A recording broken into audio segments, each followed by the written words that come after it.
She was worth $420 million and couldn't pay for a $5 coffee. Miranda Vale stood frozen at the Starbucks counter on West 42nd Street. Her American Express Black, unlimited, the kind that opened doors to private jets in penthouse suites, rejected with a beep that echoed like a slap.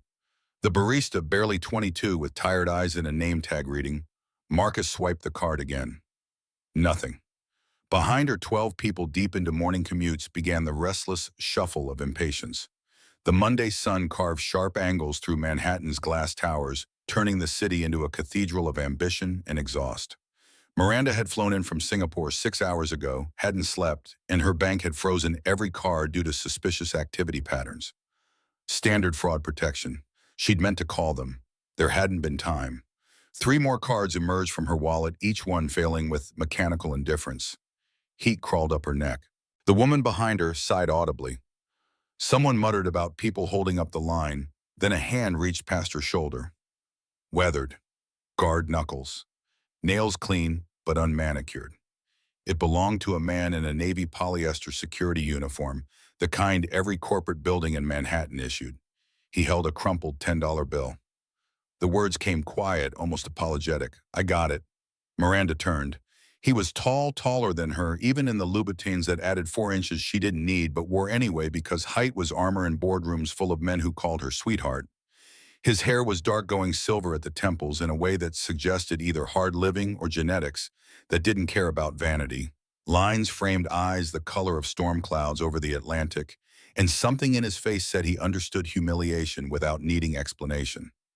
The badge on his chest read Garrett Brennan, Building Security, Apex Tower West. He worked for her, in her building, and she'd never noticed him. The thought landed like a punch. Miranda Vale, who prided herself on knowing every senior executive's coffee order, every board member's voting pattern, every detail that mattered, had walked past this man for how long? Months, a year. Her throat tightened. That's not necessary. Just coffee. Marcus took the money before she could protest further. Made change. The line behind them exhaled collective relief. Garrett ordered for himself black coffee, size small, the cheapest thing on the menu, and stepped aside to wait. Miranda stood rooted, her $5 latte suddenly weighing more than it should. She found her voice again. Thank you, I'll pay you back. He glanced at her, and for a moment something flickered across his face. Not recognition, not deference, not any of the things she expected. Just quiet understanding, the kind that came from having been on the other side of desperate more than once. Don't worry about it. Happens to everybody sometime. The words hung between them like a challenge. Miranda opened her mouth to correct him. This didn't happen to her, had never happened to her, would never happen again. But the look in his eyes stopped her cold. He knew. Somehow this stranger in a polyester uniform knew that her protest was less about the money and more about the crack in the armory, the public proof that Miranda Vale was human after all. Not to me. The response came out sharper than intended. Garrett's expression didn't change, but something in the set of his shoulders suggested he'd heard that particular flavor of denial before and knew exactly what it cost. Marcus called their orders. They reached for their cups simultaneously, and Miranda caught the details she'd missed in her initial panic. The man's hands were tools, not accessories. Calloused, strong, the kind built from work that left marks. He wore no wedding ring, but the pale band of skin on his left hand said he had once. Recently enough that the tan line hadn't faded. Their eyes met again as he stepped back to let her pass. Miranda searched for the things she usually saw in people's faces when they realized who she was. Calculation, ambition, the mental tally of how knowing her could be leveraged into something useful. She found none of it, just a man who'd bought coffee for a stranger and was ready to move on with his day. She should have left then. Should have walked out into the Manhattan morning and forgotten the entire interaction. Instead, the words tumbled out unbidden. You work at Apex. Night shift mostly. You wouldn't know me. The presumption irritated her mostly because it was accurate. I know everyone who works for me. His mouth quirked, not quite a smile. Sure you do. And then he was gone, walking out into the crowd with his $2 coffee, leaving Miranda standing in a Starbucks with a $5 latte and the uncomfortable realization that she'd just been taught a lesson by her own security guard. Her phone buzzed. Vivian Hunt, her CFO, and the only person from Harvard who'd stayed loyal through 3 hostile takeover attempts. Board meeting in 45. Harrington's asking questions about Q4 projections. Bring armor. Miranda typed back one-handed while navigating toward the exit. Always do. But the armor felt thinner than usual. The coffee tasted wrong. And as she slid into the back of the town car that had been circling the block waiting for her, Miranda caught herself thinking about weathered hands and storm cloud eyes and the particular weight of owing someone $5 you couldn't pay. The thought followed her all the way to the 45th floor. Her office occupied the northwest corner of Apex Tower, floor-to-ceiling windows, offering a panoramic view of Manhattan that most people would kill for, and Miranda barely noticed anymore. The space was designed to intimidate reclaimed wood conference table that cost more than most people's cars. Leather chairs, soft enough to make visitors forget they were being evaluated, abstract art on the walls that whispered money without shouting it. She'd built all of this, taken her father's $2 million startup and turned it into a $420 million technology company before she hit 35. Done it while men twice her age called her princess in meetings and asked if she needed help understanding the quarterly reports. Done it alone because everyone she'd ever dated had wanted 2 things: her money or her connections, sometimes both, never just her. The loneliness of that achievement hit her sometimes in quiet moments. Usually she buried it under work. Today it sat heavy in her chest like a stone. Vivian appeared in the doorway, tablet in hand, expression set to business neutral, which meant something was wrong. They'd known each other 16 years since Harvard Business School, when they'd been the only 2 women in a finance class taught by a professor who asked Vivian to take notes and Miranda to get coffee. They'd gotten matching C's after turning in a joint final project that systematically dismantled every assumption the professor held about venture capital and gender. Been inseparable since. Tell me. Vivian closed the door, sat down in the chair Miranda kept specifically for these conversations, the one positioned so morning light wouldn't create a glare on whatever device was being used to deliver bad news. You asked me to find out about the security guard from this morning. I did. Something in Vivian's voice made Miranda's pulse quicken. You're going to want to see his file. The tablet turned to face her. Miranda read the first page, then scrolled back to reread it because the information didn't make sense. Couldn't make sense. Garrett Brennan, MIT Engineering, summa cum laude, class of 2010. Dual degrees in electrical engineering and computer science. 4 patents registered between 2011 and 2018. 15 years as a senior systems architect for defense contractors whose names were redacted, but whose logos Miranda recognized. The kind of work that required security clearance and background checks that went back to kindergarten. Then nothing. 3 years of absolute silence. No employment, no publications, no conference appearances. Just empty space where a brilliant career should have continued. Until 8 months ago when he'd applied for a senior security analyst position at Apex. The application had made it past the first HR screening, had been flagged for interview, then killed with a single notation in the system, rejected per board directive. V. Harrington. Miranda's fingers went cold. Victor personally blocked this. Gets better, look at the reason code. She tapped through to the notes field, found a comment that made her blood pressure spike 20 points. Employment gap unexplained. Son in psychological treatment. Wife deceased. Flagged as psychological instability risk. Do not hire under any circumstances. The words sat on the screen like an accusation. Miranda read them 3 times each pass, making her angrier. Victor Harrington, board member owner of 18% of Apex's outstanding shares, had personally ensured that a man with MIT credentials and DoD experience couldn't get a job interview because his wife had died and his child needed therapy. Her voice came out flat, dangerous. Run a full background check, everything. I want to know what happened in those 3 years. Already did. The tablet flickered to a new document. Police report from upstate New York 3 years and 4 months ago. Traffic accident on Route 87 just past Albany. Truck driver had fallen asleep at the wheel. Head-on collision. 2 fatalities. Natalie Brennan, age 35, teacher. Hadley Brennan, age 7, student. 1 survivor. Declan Brennan, age 6, son, transported to Albany Medical Center with multiple fractures and internal injuries.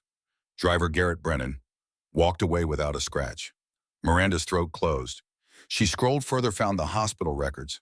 found the notation that Declan had been in the back seat, found the child-sized car seat that had saved his life while his mother and sister died in the front, found the gap in Garrett's employment history explained in the starkest possible terms.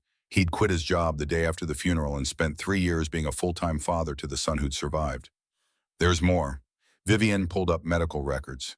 Not Garrett's, Declan's. Diagnosis: ventricular septal defect, a hole in the heart, treatable but expensive. Surgically correctable but not immediately life-threatening unless it got worse. The kind of thing that required monitoring specialists and insurance that stopped covering things right around the same time that job stability ended. Current medical debt, $47,000. Current salary, $38,000 per year. Current prognosis: surgery required within 12 to 18 months. Miranda sat back in her chair, the numbers rearranging themselves into a picture she couldn't unsee. A man with the credentials to work anywhere had taken a job as a night security guard because it was the only thing that let him be home when his traumatized son needed him. Had applied for a position he was wildly overqualified for because it would have given him insurance and stability and a fighting chance at affording the surgery that would save his child's life. And Victor Harrington had blocked it. Had looked at a resume that should have triggered an immediate hire and written psychological instability risk because the man had the audacity to prioritize his son over his career. The fury that rose in Miranda's chest was clean and cold and absolutely certain. This was everything wrong with the system she'd helped build. The metrics that reduced human beings to risk assessments. The algorithms that filtered out anyone who didn't fit a narrow definition of acceptable. The men like Victor who saw compassion as weakness and loyalty as liability. She was the CEO. She could fix this. Her hand reached for the phone. "Get me Garrett Brennan. Tell him I want to see him in my office tomorrow at 2. Don't tell him why.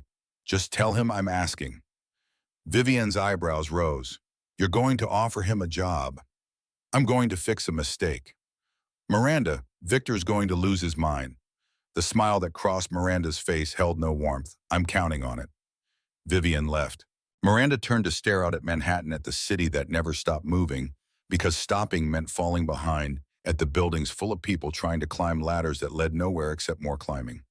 Somewhere down there, Garrett Brennan was finishing a security shift, counting down hours until he could pick up his son from school, carrying the weight of a dead wife and a sick child and the cruel mathematics of American healthcare. She couldn't bring back his wife, couldn't undo the accident, but she could give him what Victor had stolen. She could prove that the system could be better, that companies could value people instead of just optimizing them away. Her phone buzzed again. Text from an unknown number. "This is Garrett Brennan. Your assistant said you wanted to see me. Tomorrow 2 p.m. works. Should I be worried?" Miranda's fingers hovered over the keyboard. The safe answer was something corporate and neutral. The honest answer was that she was about to upend his life, and yes, he should probably be worried. She typed, "Only if you're not interested in a real job." The response came fast enough to suggest he'd been staring at his phone. "I have a real job." "You have the wrong job. Tomorrow we'll discuss the right one." 3 dots appeared, disappeared, appeared again. Finally, looking forward to it. Miranda set the phone down, adrenaline buzzing through her veins in a way that had nothing to do with the coffee.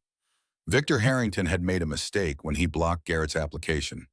He'd created an enemy without knowing it, and now Miranda was going to leverage that mistake into something that mattered, that proved the system could change, that demonstrated compassion wasn't weakness, but strategic advantage. The fact that it would also infuriate Victor was just a pleasant bonus. She opened her laptop, pulled up the senior security analyst job description, and started making modifications. If she was going to do this, she was going to do it right. Not charity, not guilt. A legitimate offer for a position he'd earned with terms that acknowledged his circumstances without making him feel like a project. The cursor blinked at her. Miranda thought about storm cloud eyes and the quiet dignity of a man buying coffee for a stranger with money he probably couldn't spare. Thought about the difference between seeing people and seeing metrics. Thought about her father who died at his desk at 56 without ever taking a vacation, and the company she'd built in his image, efficient, profitable, and profoundly lonely. Maybe it was time to build something different. The meeting happened in her office, all glass and expensive furniture, and the particular silence that came from being 45 floors above the city. Garrett showed up in his security uniform, body language, guarded eyes scanning the room the way someone trained to spot threats couldn't quite stop doing even in theoretically safe spaces. Miranda had planned her approach. Stay professional, present the offer as business decision, avoid anything that could be construed as pity. Then he walked in and she forgot, half of it knocked off balance by the reality of him in her space. He moved like someone who'd learned to be careful about taking up room, but there was nothing small about his presence.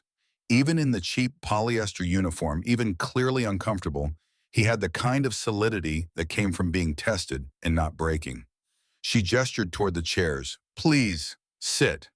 He remained standing, politeness but also strategy, not giving her the automatic advantage of position. I looked into your file, your application from 8 months ago. His jaw tightened just barely. I see. HR finally got around to explaining why nobody wanted the overqualified security guard. It wasn't HR, it was Victor Harrington. He personally blocked you. The information landed like she'd struck him. His eyes went sharp, processing, board member, why would he? The 3-year gap. He flagged you as unstable, didn't even interview you. Something dangerous flashed across Garrett's face there and gone in a heartbeat. When he spoke, his voice was controlled in a way that suggested significant effort. My wife and daughter died. My son almost died. I made a choice. Family over career. If that makes me unstable, then your company's metrics are broken. The words hit harder than they should have. Miranda forced herself to hold his gaze. I agree, which is why I'm offering you a position, senior security architect, right now. She'd expected surprise, maybe skepticism. What she got was flat refusal. Why? Because you're qualified. MIT 4 patents, DoD experience. We rejected you because you prioritized your son. That's not weakness. That's strength. It's charity dressed up in corporate language. It's pragmatism dressed up as fairness. You're good at what you do. We need what you do. That's how jobs are supposed to work. He moved then, crossing to the window, putting distance between them. His reflection in the glass showed a man at war with himself, pride fighting need, and neither side winning clean. I can't work standard hours. Declan needs me home by 3, therapy twice a week. If he's sick, I don't come in. Miranda had anticipated this, had the answer ready, then work 7 to 3, remote when needed. Declan comes first, non-negotiable. That got his attention. He turned, searching her face for the catch. Nobody offers this. What do you want? The honest answer was complicated. She wanted to prove Victor wrong, wanted to fix a system that was broken, wanted to believe that success and humanity weren't mutually exclusive, wanted to stop feeling like she'd built an empire at the cost of her soul.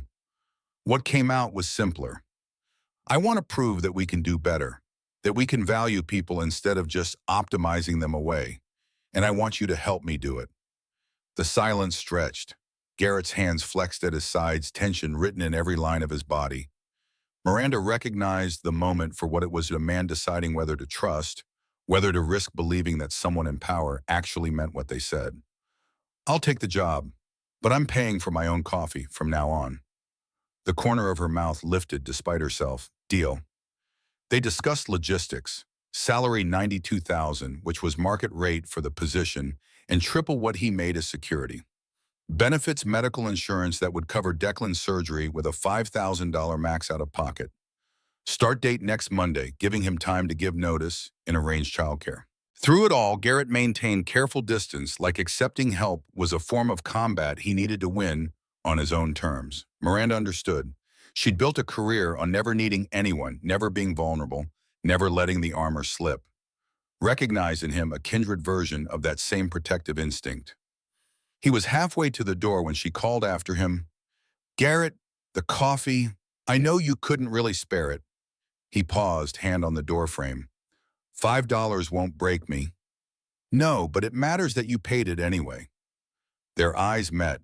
Something shifted in the air between them, an acknowledgement without words. Then he was gone, leaving Miranda alone with the city and the realization that she'd just made an enemy of Victor Harrington for the sake of a man she barely knew. Worth it. Absolutely worth it. She called Vivian, notify HR. Garrett Brennan starts Monday. Full senior architect package. Any pushback, send them to me. Victor's going to explode. I'll let him. I'm done pretending his opinion matters more than doing what's right. The following Monday arrived with the particular dread of first days of walking into spaces that didn't know you yet and trying to prove you belonged. Garrett showed up at 7 sharp visitor badge replaced by permanent ID that felt heavier than it should. Building security to senior architect in one weekend. The cognitive dissonance was staggering. Wyatt Sterling found him in the break room, suspicion written all over his face. CTO 35 MIT credentials that matched Garrett's own and the particular wariness of someone who'd seen too many corporate favorites flame out spectacularly. So, you're Miranda's special project. The words carried edges. Garrett kept his voice neutral. I'm the new senior architect. Let's see if you can actually do the work. Conference room 3, 10 minutes. Bring your laptop. And the test came in this form of a problem that had been plaguing the systems for 6 weeks. Authentication bug causing random user lockouts. 3 senior engineers had tried and failed to isolate the cause. Wyatt laid out the specs with the air of someone who'd seen this movie before and knew how it ended. Garrett pulled up the code base, started tracing. The bug was subtle, the kind that only appeared under specific conditions, but the pattern was there if you knew how to look. DoD work had taught him to spot time zone inconsistencies when you were dealing with systems that literally killed people. If they failed, you learned to see the fractures before they became cracks. 20 minutes later, he had it. Your timestamp validation is checking local server time instead of UTC. Every time zone misalignment creates a potential lockout window. Fix is converting all authentication checks to epoch time normalized to UTC +0. Wyatt stared at the screen, at the diagnosis, at Garrett. Something in his expression shifted from skepticism to respect. That's actually brilliant. How'd you see it so fast? When time zone bugs can compromise missile defense systems, you learn to spot them quick. The room went quiet. One of the junior engineers, a kid named Travis, who looked about 12, leaned forward. You worked on missile defense? Among other things. Like what other thing? The memories rose unbidden. Secure communications for drone operators. Encryption protocols for battlefield networks. Systems that kept soldiers alive when everything else was trying to kill them. Work that mattered in ways that made corporate technology feel trivial by comparison. But Declan mattered more. Surgery mattered more. Stability mattered more. Classified stuff, not interesting. Wyatt's mouth quirked. Right, not interesting, sure. He stood gathering his materials. Want to grab lunch? Can't. Picking up my son at 3. Every day. Every day. The room processed that. Garrett waited for the judgment, the assumption that he wasn't serious about the work if he wasn't willing to sacrifice everything for it. What he got instead was Wyatt nodding slowly, respect. From the corner, Travis muttered something about special treatment, about leaving at 3 while everyone else worked till 8. Garrett heard it. Let it slide. Yeah. He'd spent 3 years proving himself to exactly no one, learning that the only opinion that mattered was Declan's, and his son already thought he was a hero for showing up. Wyatt didn't let it slide. His voice carried across the room. That special treatment just saved us 6 weeks of work in 20 minutes. You want to complain more or you want to learn something? Travis shut up. The rest of the day passed in technical deep dives, system, architecture, reviews, and the particular rhythm of work that engaged Garrett's brain in ways security shifts never had. He'd forgotten what it felt like to solve problems that required thought instead of just presence. The satisfaction was intense, almost physical. At 2:45, he shut down his laptop, packed his bag, and headed for the elevator. Made it 3 steps before Wyatt intercepted him. Poker night, Thursday, my place. Just engineers, nothing corporate. You interested? The invitation surprised him. I'll have to check on childcare. Bring the kid if you need to. My daughter's 10. They can destroy my basement together. Garrett found himself nodding before he'd thought it through. Thanks, I'll let you know. The subway ride to Brooklyn took 35 minutes, enough time for the adrenaline of the day to fade into exhaustion. First days were always draining. First days after 3 years away from professional work were monumentally so. But underneath the tired was something else. Something that felt dangerously like hope. Declan's school was a three-story brick building that had seen better decades, located in a neighborhood where families still existed and rent hadn't yet climbed past survivable.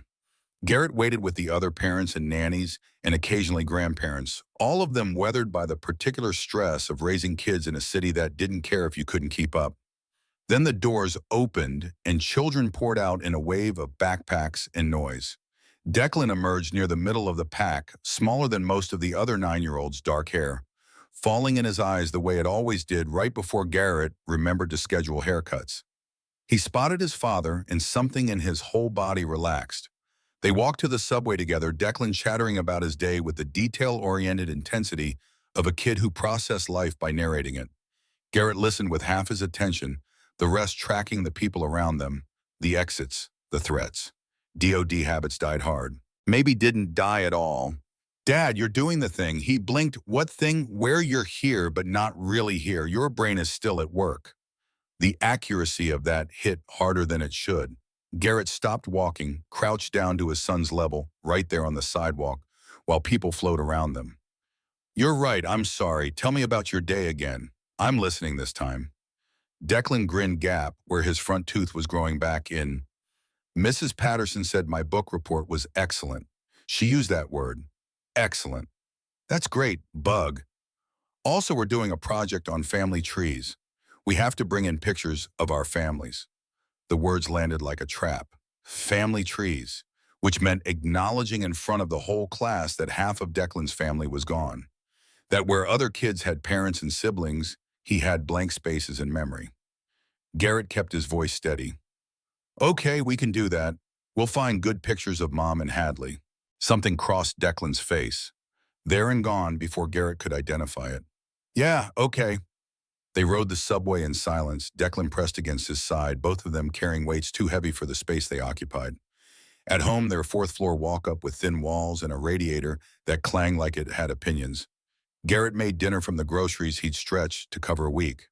Pasta, jarred sauce, garlic bread from day-old baguette. They ate together at the table that barely fit two people talking about nothing important, because the important things lived in the spaces between words. After dinner, homework. After homework, shower. After shower, the bedtime routine that hadn't changed in 3 years because consistency was the only thing keeping either of them sane. Garrett sat on the edge of Declan's bed, worn paperback in hand. Where were we? The part where the dragon finds his family. The story was about a lonely dragon who had lost his herd searching for others like him. Declan had read it 17 times. Always got quiet during the reunion scene. Garrett read with the muscle memory of repetition, doing all the voices, watching his son's face for the signs that meant nightmares or panic, or the grief that lived in him like a second skeleton. Halfway through, Declan's hand found his "Dad, is she nice? The lady who gave you the job." The question caught him off guard. Yeah, I think so. But you don't know for sure, though. I'm still figuring it out. Declan processed that with the seriousness of someone who'd learned early that adults didn't always tell the truth. Okay, but if she's not nice, we don't have to stay right. At the job, the "we" in that sentence broke something in Garrett's chest. His son carrying the weight of their financial stability, worrying about his father's choices the way kids shouldn't have to worry. Bug, listen to me. This job is good, but if anything changes, if I need to find something else, we'll be fine. You don't have to worry about that. That's my job. But what if, no what ifs, not about this. You worry about school and friends and dinosaurs. I'll worry about booze and money and keeping us okay. Deal. Declan nodded, but the worry didn't leave his eyes. Garrett finished the story, turned off the light, and sat in the doorway until his son's breathing evened out into sleep. Then he moved to the kitchen laptop on the table and started catching up on the technical papers he'd missed during 3 years of not being part of the field. The work was fascinating, absorbing enough that he lost track of time until his phone buzzed. Barrett Kane, his best friend since high school, who'd somehow stayed loyal through marriage and death in the dissolution of the life Garrett had built. How was day one of being a corporate sellout? Garrett smiled despite the exhaustion. I'm not a sellout. I'm a pragmatist. Potato, potato, you going to Miranda Vale's place for dinner yet? She's my boss, not my girlfriend. Give it time. Rich, lonely CEO, broke single dad with a tragic backstory. That's like page 1 of the rom-com handbook. I'm hanging up now. Wait, serious question. You okay? This is a lot of change really fast. The question deserved an honest answer. Garrett stared at his kitchen, at the apartment that was simultaneously too small and too empty at the life he'd rebuilt from the ashes of the one he'd lost. I don't know, but I'm trying. That's all you can do, brother. Call me if you need anything. They disconnected. Garrett sat in silence, the weight of the day settling into his bones. Somewhere in Manhattan, Miranda Vale was probably still at her office working through problems that affected thousands of people. Somewhere in this city, Victor Harrington was learning that his blocked application had been overridden and planning his response. But here in this moment, Garrett was just a father sitting in a quiet kitchen, trying to believe that taking a chance on something better wasn't the same as betraying the life he'd lost. The knife came 3 days later, delivered with Victor Harrington's particular brand of precision. Wyatt appeared in Garrett's office doorway, expression grim. "We have a problem." Victor called an emergency board meeting. "He's demanding you present the security roadmap. 3 weeks from today, in front of everyone." Garrett's stomach dropped. That's not standard procedure for new hires. It's not standard procedure for anyone. This is a setup. He's trying to make you fail publicly so he can justify firing you. The calculation was simple and brutal. 3 weeks to master systems he'd only started learning. 3 weeks to prepare a presentation that would determine not just his job security, but Declan's medical future. 3 weeks to prove to a hostile board that Miranda's faith hadn't been misplaced. Then I guess I'd better not fail. Wyatt studied him with the intensity of someone trying to solve an equation. You know he's going to come at you hard. Personal stuff, the gap, your son. He'll use anything to make you look unstable. Let him try. You sure about that? Because men like Victor don't fight fair. Garrett thought about Natalie's face the second before the truck hit.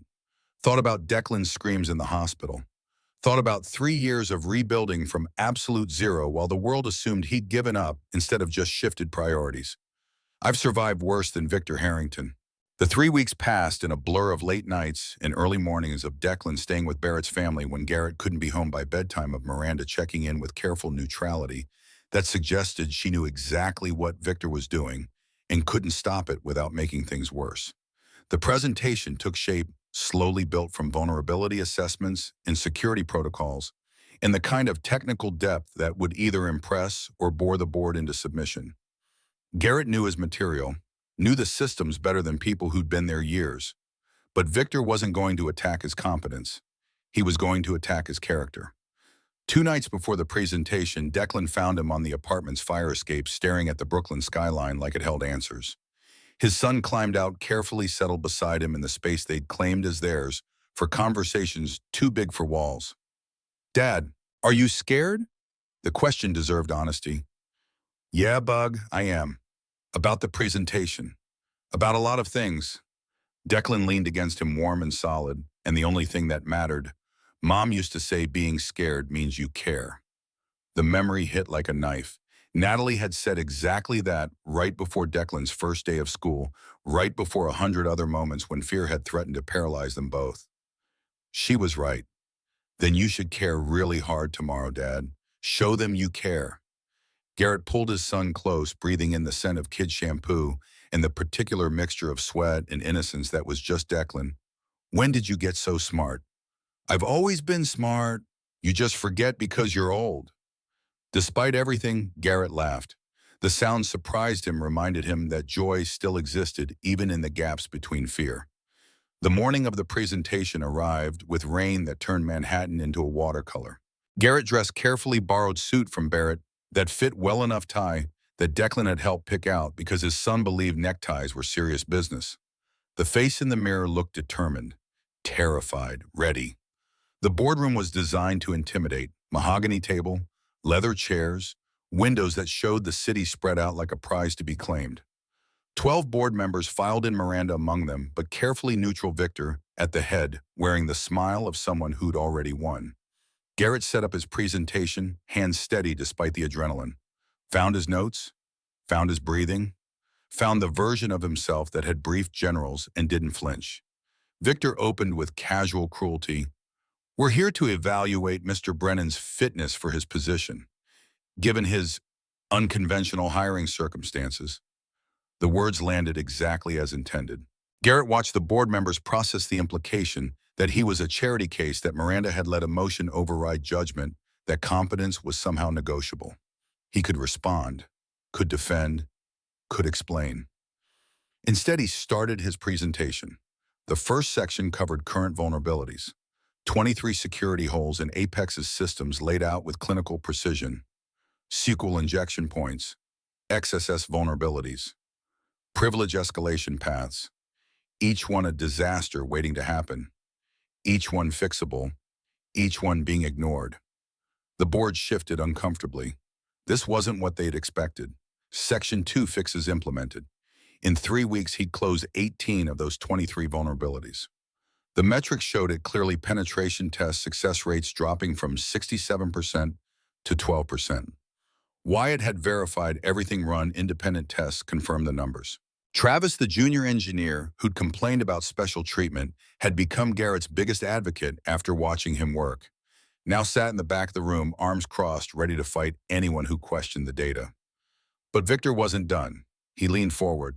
Impressive numbers. However, I think we need to address the elephant in the room. Mr. Brennan's 3-year employment gap, his family situation, his son's medical needs. These are significant concerns for a senior position requiring stability and focus. The attack was personal, deliberate, designed to make Garrett defensive, emotional, easy to dismiss. Garrett held Victor's gaze. You're right, let's address it. He pulled up a new slide, not part of the original presentation, added last night when he'd realized Victor would force this conversation anyway.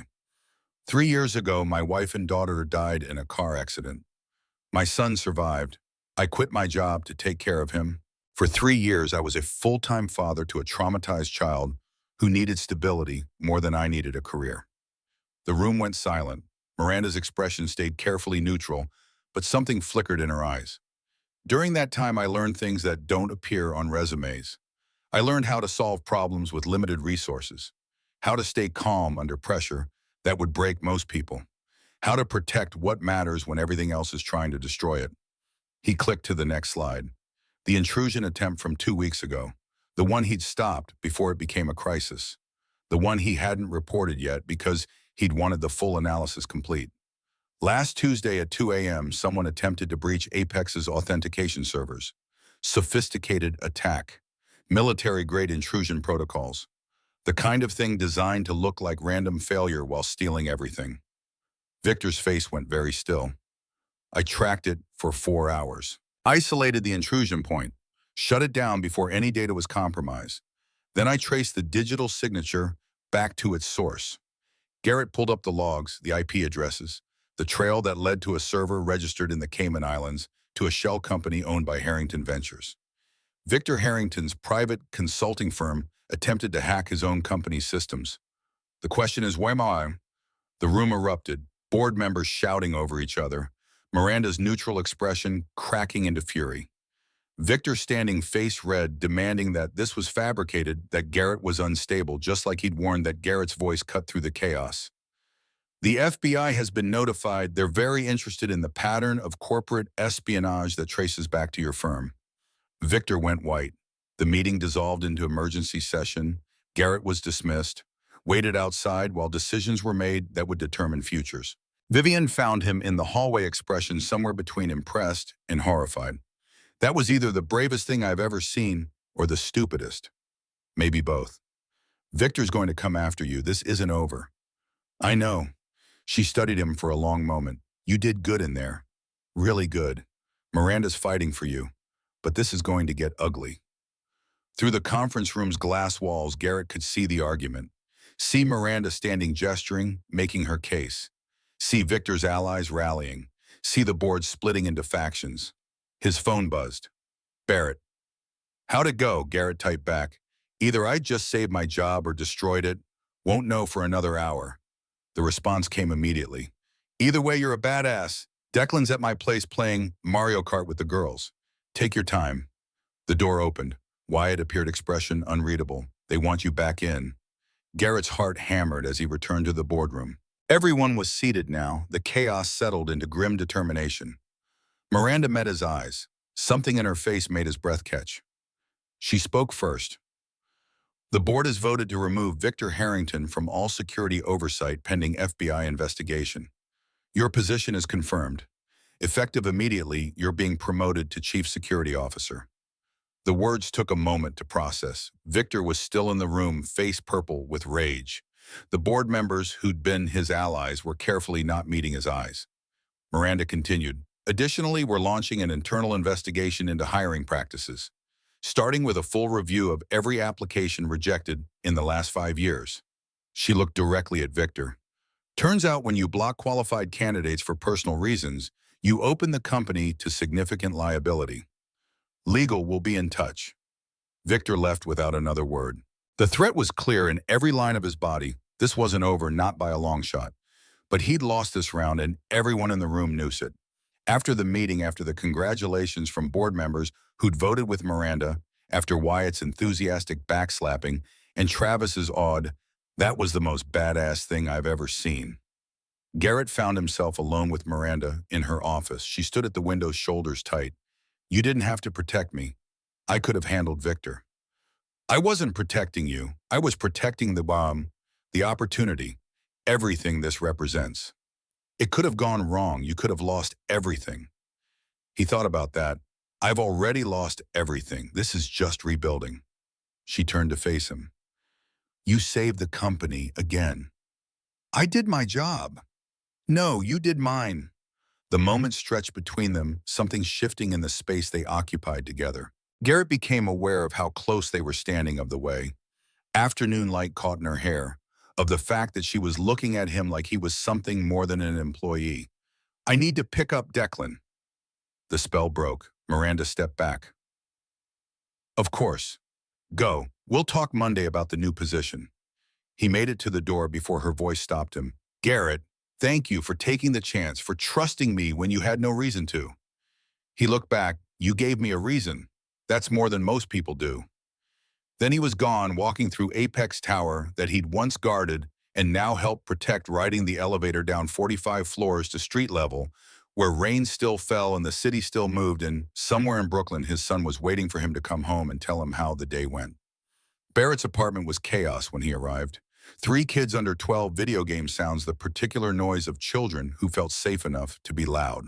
Declan looked up from the controller, saw his father's face, and something in him relaxed.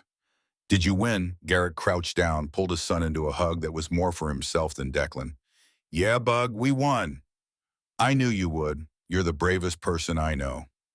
The words settled into Garrett's chest like an anchor. Not heavy, just grounding, reminding him why any of this mattered. They left Barrett's place as evening light turned Brooklyn gold, walked home through streets that smelled like rain and distant cooking and the particular mixture of exhaust and life that was just New York. At their building, Declan stopped. "Dad, can I ask you something?" "Always." "The lady who gave you the job, Miranda, is she going to be around a lot now?" The question was careful, strategic.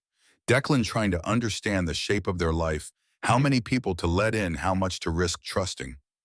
"Probably. Is that okay?"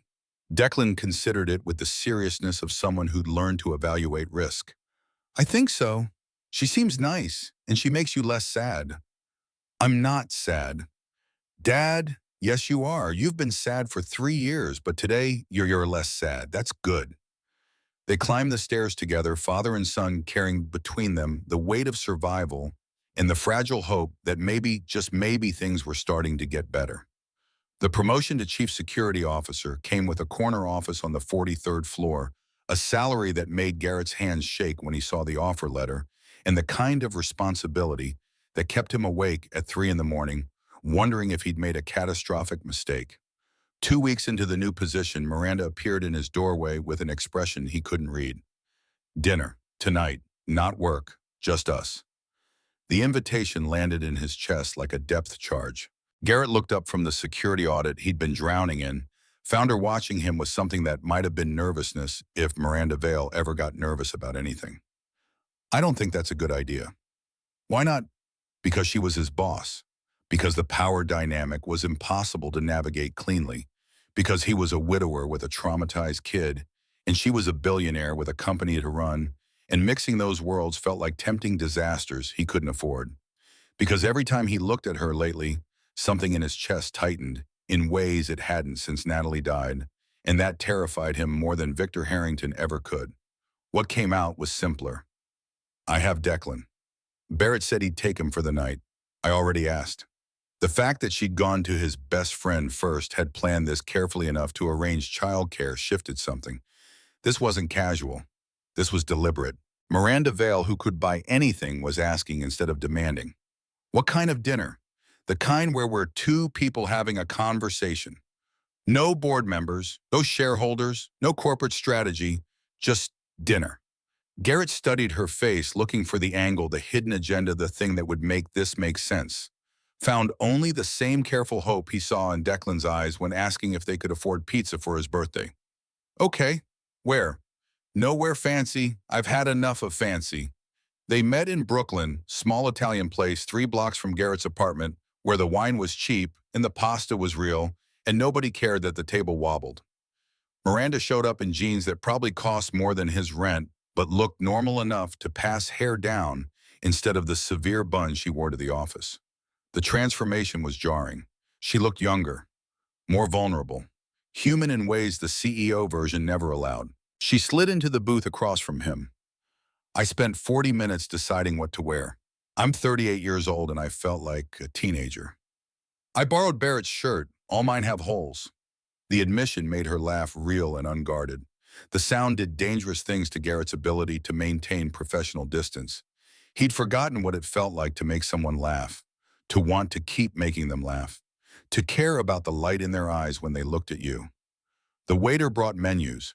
They ordered without overthinking it, carbonara for him, puttanesca for her, house red, that came in a carafe because this place didn't do bottles.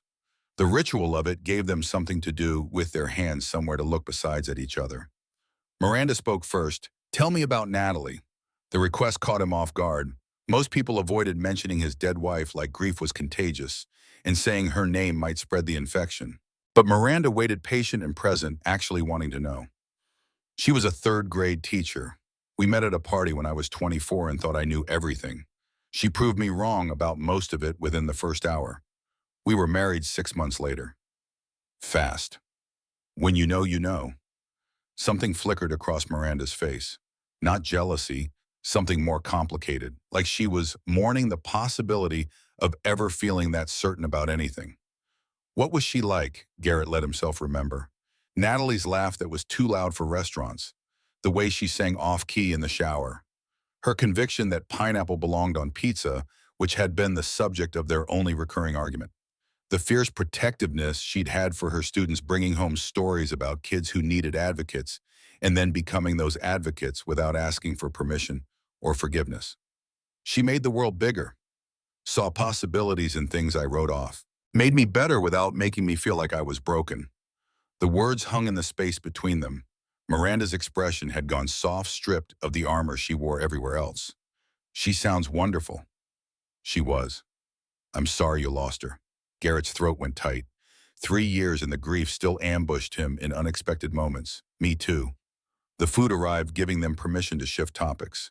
They ate in silence that was comfortable instead of awkward, the kind that came from not needing to fill every second with noise. Through the restaurant's front window, Brooklyn passed in its endless parade of humanity, couples arguing, friends, laughing, someone's grandmother, shuffling past with a shopping cart full of what looked like recyclables. Miranda set down her fork. My father built Apex from nothing, died at his desk when I was 26, left me a $2 million company and a note that said, don't let them tell you you can't. So I didn't. Built it to $420 million in 12 years. Impressive. Lonely. The admission cost her something. Garrett could see it in the tension around her eyes, the way her fingers worried the napkin in her lap. Miranda Vale admitting weakness, admitting need. The trust in that gesture felt heavier than anything he'd carried in years. Why lonely? Because every relationship I've had felt transactional. They wanted access, not me. Sometimes both. Never just the person underneath the title. Garrett understood that particular isolation. The way grief made you radioactive people, keeping careful distance because your tragedy might rub off. The assumption that anyone showing interest was either a saint or an opportunist, never just someone who saw value in the wreckage. I don't want either. What do you want? The question deserved honesty. I don't know yet, but I know I like sitting here with you, talking about things that matter instead of pretending everything's fine. Something in Miranda's posture relaxed. The admission of uncertainty, of not having all the answers, seemed to free her from the performance she maintained everywhere else. I like this too. They stayed 3 more hours conversation ranging from childhood to college to the particular absurdities of corporate America. Miranda described board meetings where grown men threw tantrums over market share. Garrett told stories from his DoD days, the classified parts removed, but the human parts intact, engineers trying to solve impossible problems with insufficient resources and too much coffee. At some point, their hands found each other across the table. The contact was electric, unexpected. Neither of them quite sure who'd initiated it, but neither pulling away. Miranda's palm was soft where his was calloused. Her fingers were cool. The contrast felt significant in ways Garrett couldn't articulate. Outside the restaurant, rain had started. Light drizzle that turned the streetlights into halos. They stood under the awning, neither quite ready to separate. Miranda spoke first. I should go. Early meeting tomorrow. Neither of them moved. Garrett's voice came out rough. Miranda? She kissed him, simple, direct, her hand at the back of his neck, his hands finding her waist, the rain falling around them like a curtain.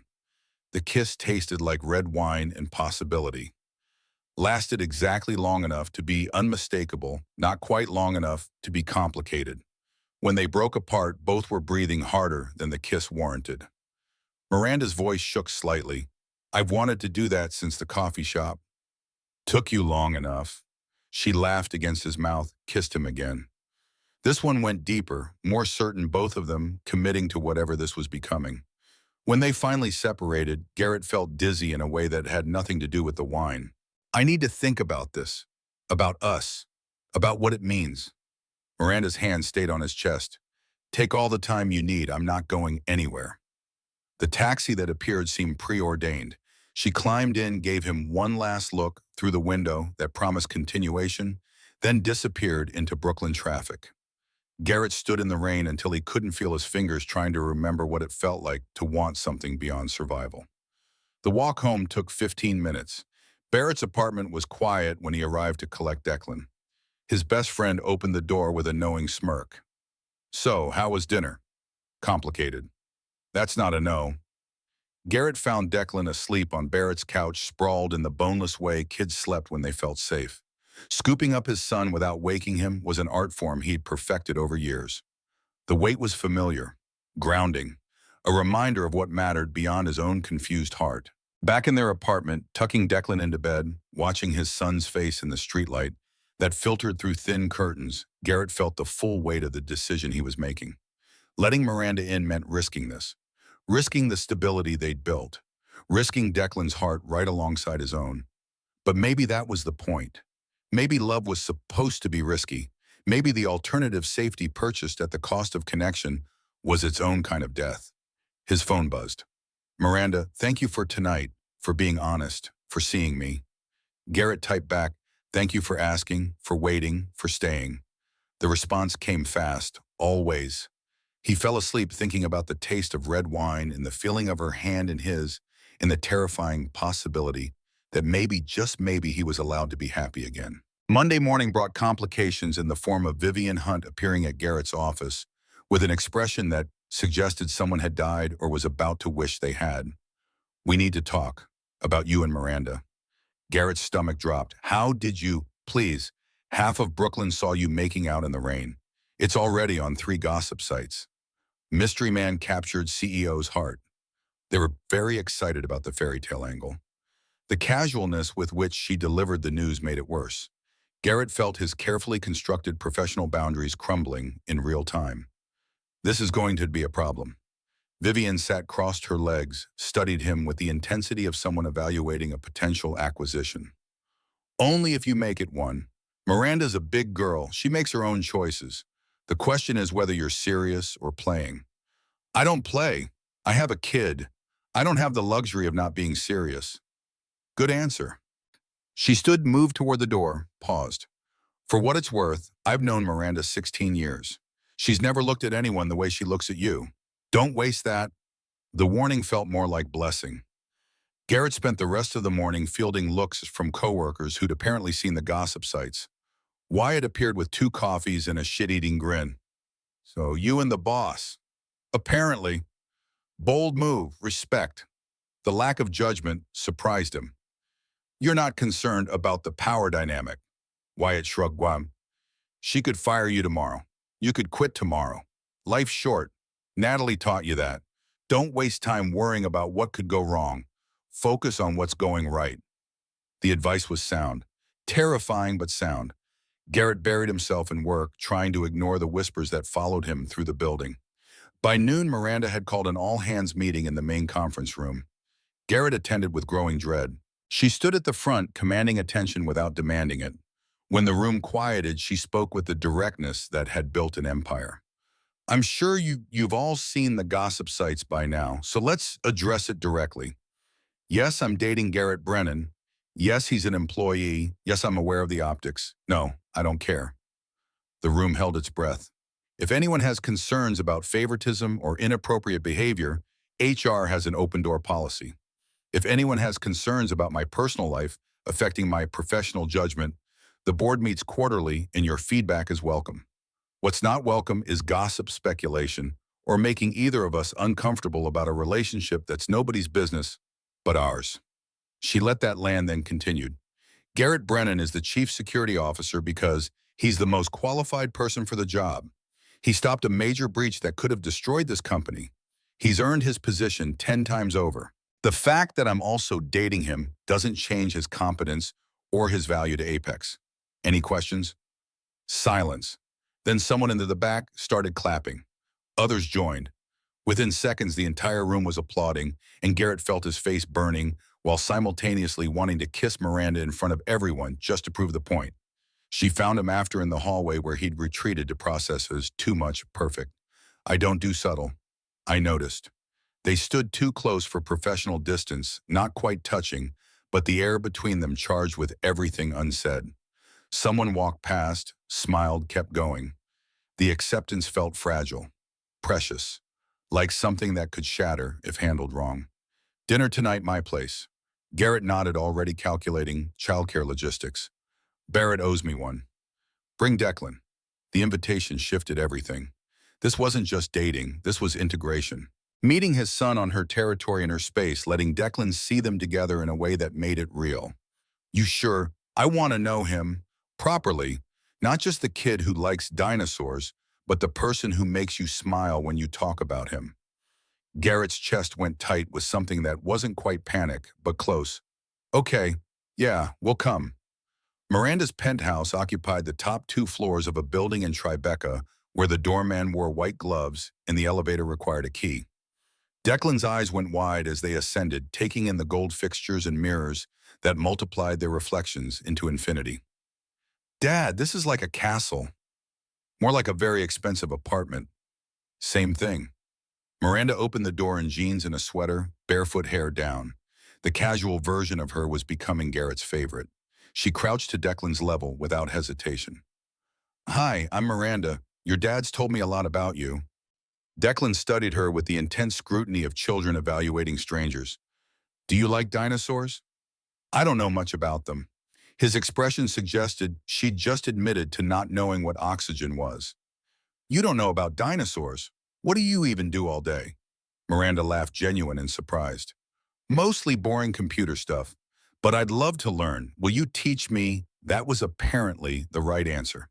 Declan launched into an enthusiastic explanation of the Jurassic versus Cretaceous periods, pulling the battered dinosaur encyclopedia from his backpack and flipping to relevant pages. Miranda listened with what looked like genuine interest, asking questions that showed she was actually processing the information. Garrett watched them together, something loosening in his chest. This was the test he hadn't known he'd needed, watching Declan with Miranda, seeing if she'd treat him like an obligation or a person. She was passing with honors. Dinner was Chinese takeout eaten on her living room floor because Declan declared the dining table too fancy to be comfortable. They sat cross-legged on carpet that probably cost more than Garrett's car had eating lo mein from containers, while Declan explained why stegosauruses were superior to triceratops despite what certain uninformed people believed. After dinner, Declan fell asleep on Miranda's couch, clutching the stuffed triceratops he had brought from home. She covered him with a blanket that looked hand-knit expensive, in the way handmade things were expensive. Garrett found her on the balcony overlooking the city. "Thank you for tonight, for him. He's wonderful. He's everything." Miranda turned to face him, backlit by Manhattan. "I know. That's why this matters. I'm not just dating you. I'm asking to be part of his life too. That's bigger than us." On the acknowledgement of that responsibility, the understanding that Declan came first always made Garrett's throat tight. He's been hurt enough. If this doesn't work, if you decide it's too much, then I'll stay in your life as a friend, as someone who cares about both of you. I won't just disappear. You can't promise that. Watch me. She kissed him soft and sure, her hands framing his face. The kiss tasted like promise and risk, and the particular flavor of hope that came from believing in futures you couldn't see yet. When they broke apart, Garrett rested his forehead against hers. "I'm in. Completely. Terrified, but in. Good, because I'm not letting go." They stood like that, wrapped in New York noise and each other until Declan stirred on the couch and called for his father. Garrett went scooped up, his drowsy son met Miranda's eyes over Declan's head. Found her smiling with something that looked like joy. The attack came on a Thursday morning, 3 weeks into what Garrett had started thinking of as their relationship, despite still struggling with the term. He was reviewing firewall logs when his screen went red, alerts cascading across multiple monitors. Intrusion detected, authentication servers compromised, data exfiltration in progress. The calm that descended felt almost physical. Years of DoD training of handling systems where failure meant death kicked in with mechanical precision. Garrett pulled up the network architecture, started tracing the breach, his fingers moving faster than conscious thought. Wyatt appeared in his doorway. "Tell me you're seeing this." "Shadow crypt variant. They've been inside for at least 72 hours. We're compromised at every level." "How bad?" Garrett pulled up the list of affected systems, executive emails, financial databases, client account information, proprietary source code. "If they download this, we're done." The words landed like a death sentence. Wyatt's face went pale. This wasn't just a security breach. This was extinction-level crisis, the kind that destroyed companies overnight. "Can you stop it?" "I can try." Garrett pulled out his phone, dialed Miranda. "We have a situation, war room, now." She arrived within minutes, Vivian right behind her. The four of them stood around Garrett's desk watching the real-time visualization of data flowing out of Apex's servers like blood from an artery. Miranda's voice stayed level, CEO calm, despite the disaster unfolding. "Options. I can shut them out completely, but we lose the chance to trace them back to source. Or I can let them think they're winning while I track their digital signature. Figure out who's behind this." "How long?" 6 hours, maybe more." Miranda glanced at Vivian, some silent communication passing between them. "Do it. Find them." The next 8 hours existed outside normal time. Garrett worked with the focused intensity of someone who'd done this before, under worse conditions with higher stakes.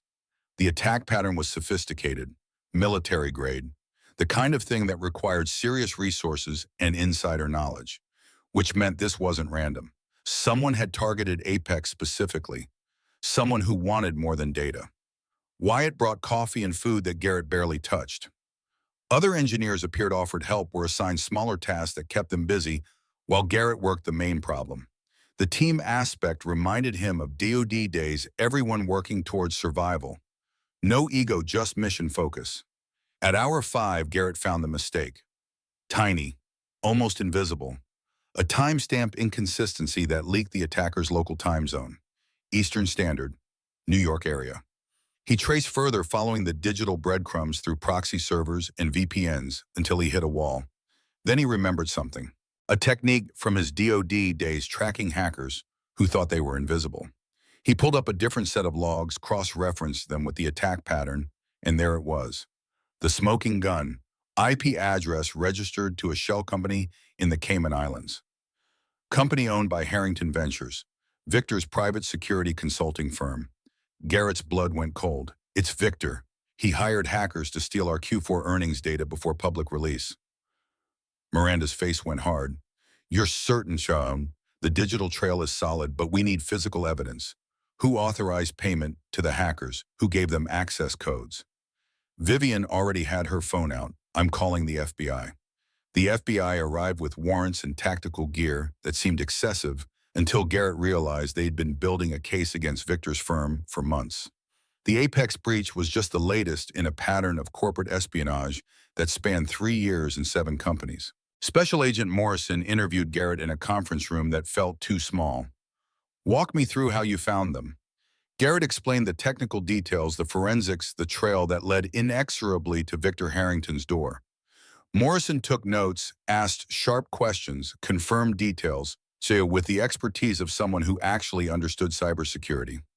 We're raiding Harrington Ventures tonight. If your evidence holds, Victor's going away for a very long time. Securities fraud, computer fraud, corporate espionage, that's 20 years minimum. Morrison nodded. 30 if we can prove intent. You did good work here, Mr. Brennan. Saved a lot of people, a lot of pain. The raid happened at midnight. Garrett wasn't there, but Morrison called after with an update. They'd found everything. Laptops with stolen data, payment records to the hacker collective, emails between Victor and his technical team planning the attack. Evidence so overwhelming that Victor's lawyers were already negotiating plea deals. Miranda found Garrett on the office roof at 2 a.m., both of them too wired to sleep. He's finished. Good. You saved the company. Again. Garrett stared out at Manhattan, at the city that never stopped, even when you begged it to. I did my job. You did more than that. You protected everyone here. Thousands of jobs, families who depend on Apex staying solvent. The weight of that responsibility hit him. Not crushing, just present. This was what mattering felt like. Not military systems keeping soldiers alive, but corporate systems keeping families fed. Different scale, same stakes. Miranda's hand found his. Stay tonight at my place. I don't want to be alone. They took a car service to Tribeca, both too exhausted for conversation. Inside her penthouse, they collapsed on the couch where Declan had slept weeks ago. Garrett pulled Miranda against him, feeling her heartbeat gradually slow from crisis pace to something approximating normal. I was terrified. Her confession surprised him. You didn't show it. Because that's the problem. Stay calm, project confidence, make people believe everything's under control even when it's not. That's exhausting. That's leadership. Garrett kissed the top of her head, breathing in her scent. You don't have to do it alone anymore. She looked up at him, eyes wet. Promise. Promise, Wormo. They fell asleep like that, wrapped around each other, still in work clothes, the city glittering through floor-to-ceiling windows that showed a world they'd helped save from people who tried to burn it down. The call from Agent Morrison came 3 days later. Victor had taken a plea deal, 5 years federal prison, restitution payments, permanent ban from serving on any corporate board. His consulting firm was being dissolved, assets, seized, clients, notified that their security had been compromised by the very man they had hired to protect them. But there was more. Morrison's voice carried the particular satisfaction of someone who'd found buried treasure.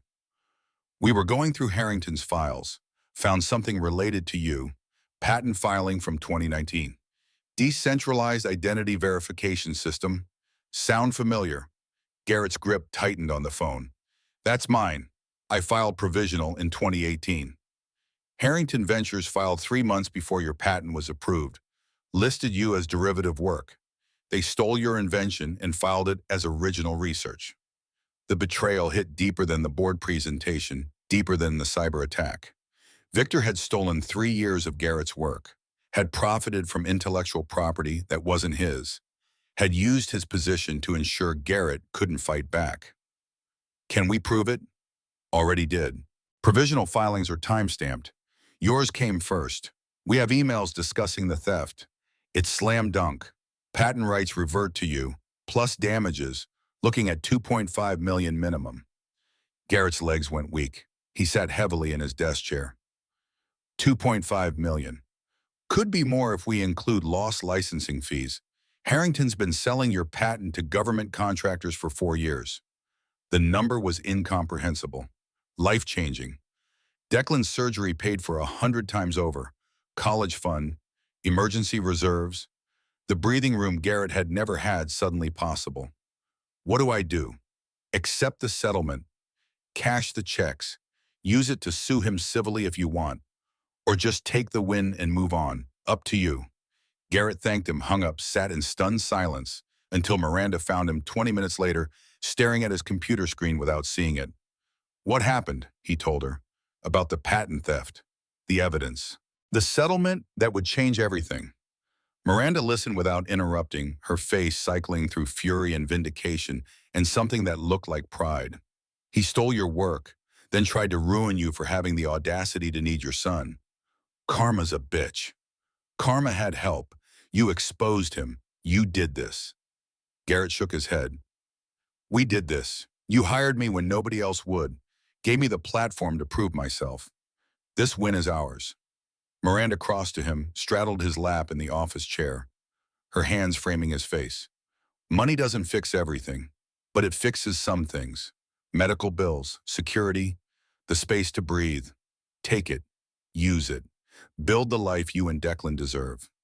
He kissed her deep and grateful and overwhelmed by the reality that maybe, just maybe, things were actually going to be okay. The settlement would clear every debt, fund Declan's surgery without fear, give them margin in a life that had never had margin before. I need to tell Declan. Let's go together. They picked up Declan from school, drove to a park in Prospect Heights, where kids played and parents watched, and the world felt normal enough to deliver impossible news. Garrett explained carefully, age-appropriate, focusing on what mattered. The bad man who tried to hurt the company had also stolen something from me years ago. The police caught him. We're getting it back, plus money to make up for the stealing. Declan processed this with his usual intensity. How much money? Enough that we don't have to worry anymore. About your surgery, about anything. His son's face did something complicated. Relief, fear, confusion about what security meant when you'd never had it. So we won't lose the apartment. The question broke Garrett's heart. No bug. We're not losing anything. We're safe. Declan launched himself at his father, arms tight around Garrett's neck. Can we still have pizza on Fridays? We can have pizza whenever you want. Okay, good. I like our Fridays. They sat on the park bench, and all three of them watching other families play while processing the reality of transformation. Money couldn't bring back Natalie and Hadley, couldn't undo the accident, but it could mean Garrett stopped choosing between groceries and medication. Could mean Declan got the care he needed without his father working himself into an early grave. Miranda's voice came quiet. What will you do with it, the money? Garrett thought about that. Pay off every debt, fund Declan's surgery with the best doctors, set up college fund, buy Barrett's kids something nice because he's carried us through hell, donate to the hospital that saved Declan's life, and maybe buy a place with a bedroom for everyone, space for Declan to have friends over without me sleeping on the couch. That's a good list. What about you? What would you do? Miranda smiled. I'd invest in the people who matter, in systems that help instead of harm, in proving that doing the right thing doesn't have to cost an everything. She paused. I'd start a hiring initiative for people like you, people who've been rejected because their resumes don't fit templates. I'd call it the Brennan Initiative. Make it permanent. Change how we value humans. The name hit him like a physical blow. You want to name it after me? You changed this company, prove that experience and character matter more than uninterrupted employment. That seems worth commemorating. Garrett pulled her close, Declan between them, the three of them a unit that made sense in ways that shouldn't work but did. Okay, yeah, let's do it. The call came 3 weeks later during dinner at Miranda's place that had become their Thursday tradition. Declan's school, frantic, apologetic. Their son had a panic attack during class. Completely unprecedented. Could Garrett come immediately? He arrived at the school within 15 minutes, Miranda right behind him, despite his protest that she didn't need to come. Found Declan in the nurse's office, pale and shaking, eyes red from crying. Hey, Bug, what happened? Declan's voice came small, broken. We had to make family trees, and I couldn't. Why not? Because if I put Mom and Hadley in the dead box, it makes it real. And I can't write it down. Garrett pulled his son close, feeling the tremors that racked the small body. Oh, buddy, I'm so sorry. But there's more. There's something I haven't told you. Evelyn Grant, Declan's therapist, appeared in the doorway. She must have been called. Must have known this was the breakthrough they'd been working toward for 3 years. Declan, can you tell your dad what you told me? The boy's face crumpled. It was my fault, Mom and Hadley. The accident. It's my fault they're dead. Garrett's world tilted. What? No, Declan? No. I was crying and in the back seat. I dropped my triceratops and couldn't reach it. I was crying so loud. Mom turned around to help me. That's when the truck hit us. If I hadn't been crying, Mom wouldn't have turned around. She would have seen the truck. They'd still be alive.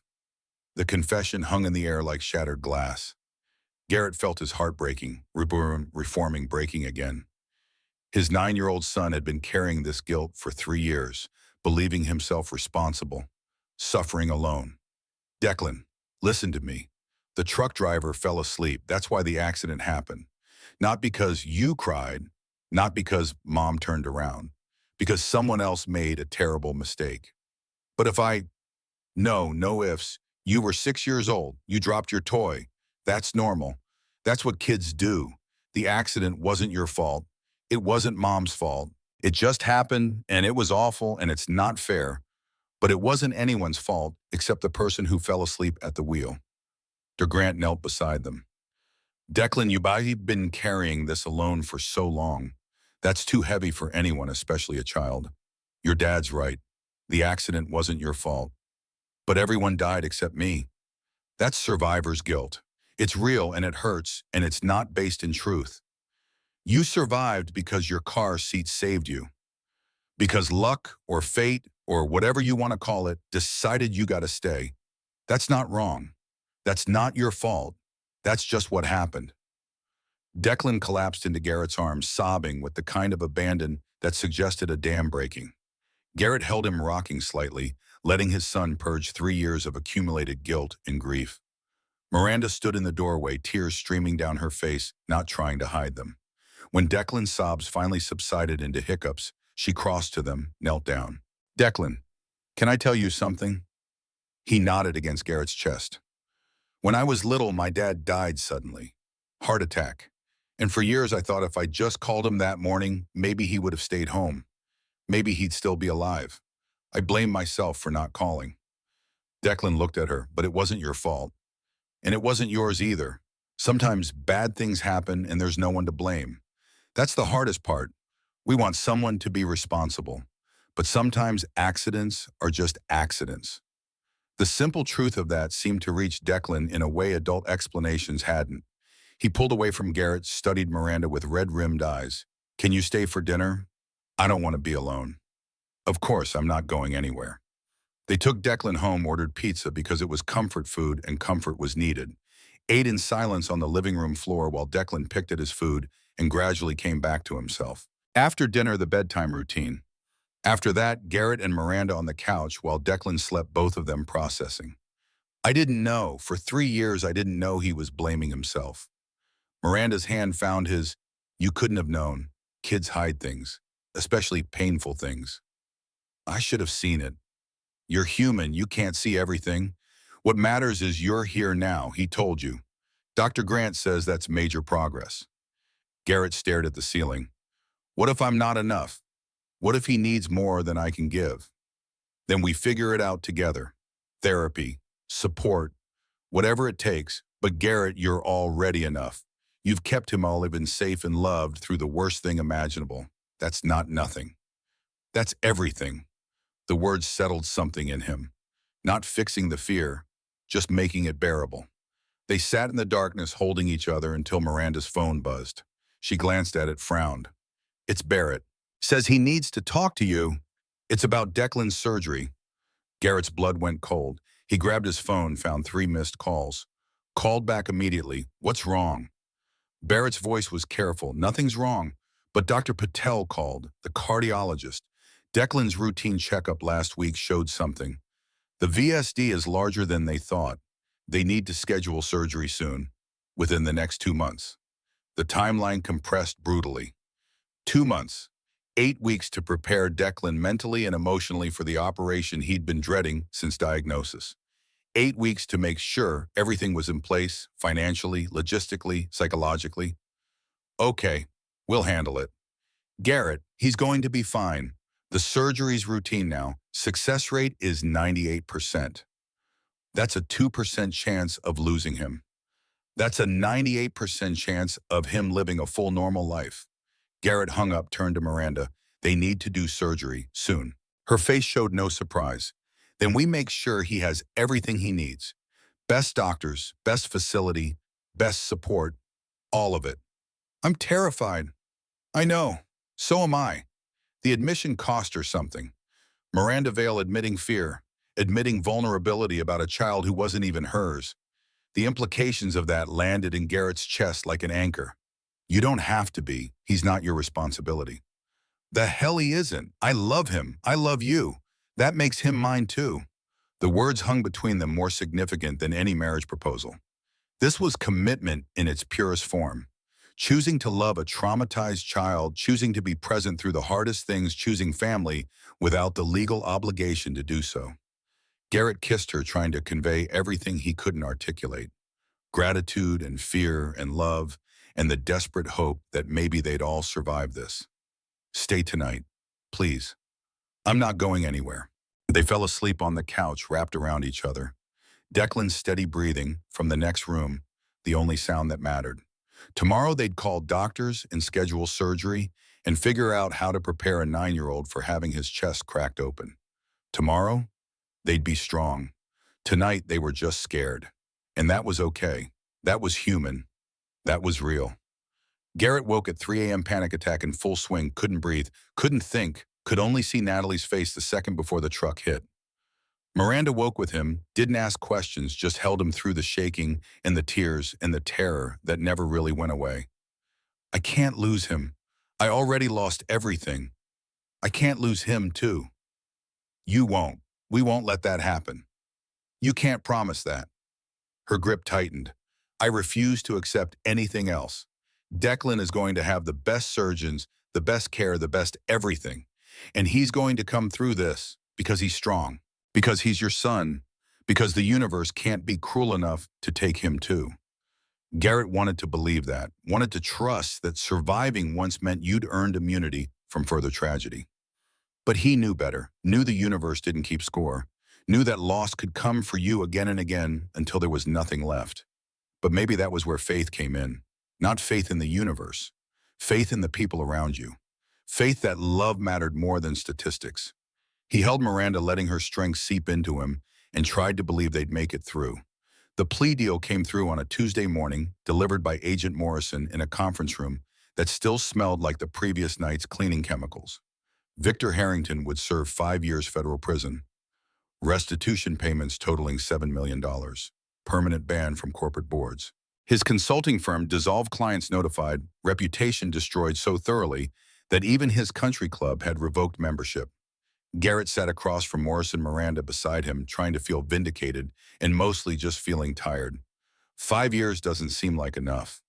It's enough to bankrupt him, enough to ensure he never works in tech again, enough that everyone he's ever screwed gets to watch him fall. Sometimes that's justice. The settlement for the stolen patent would be finalized within 30 days. $2.7 million after legal fees. Enough to transform everything. Enough that Garrett kept having to remind himself it was real, that Victor's theft had paradoxically become the foundation for security he'd never imagined possible. Miranda's hand found his under the table. What do you want to do? Sue him civilly? Go for more? The question deserved thought. Garrett pictured Victor in prison orange, stripped of everything that made him dangerous. Pictured the man who'd called Declan a liability, learning what powerlessness felt like. The vindication was sweet but hollow. No, let him rot with what he's got. I'm done giving him space in my head. Morrison nodded approval. Smart. Revenge feels good for about 5 minutes. Building a better life feels good forever. They left the federal building into April sunshine that felt like permission to start over. Miranda had taken the whole day off unprecedented, and they walked through lower Manhattan without destination. just existing together in a city that kept moving, whether you were broken or healing or somewhere in between. The board approved the Brennan Initiative yesterday, 10 million annual budget, full hiring program for non-traditional candidates. Garrett stopped walking. You actually named it after me. You changed how we think about hiring, seemed appropriate. I didn't do anything special. Her laugh was soft, disbelieving. You proved that gaps in employment don't equal gaps in competence, that prioritizing family is strength, not weakness, that experience and character matter more than perfect resumes. If that's not special, I don't know what is. They continued walking, fingers interlaced, both processing the weight of legacy. Garrett had spent 3 years invisible, dismissed, written off. Now his name would be attached to a program helping people exactly like him. The symmetry felt almost painful in its perfection. When do we launch? June, public announcement, press conference, full rollout. I want you there, front and center.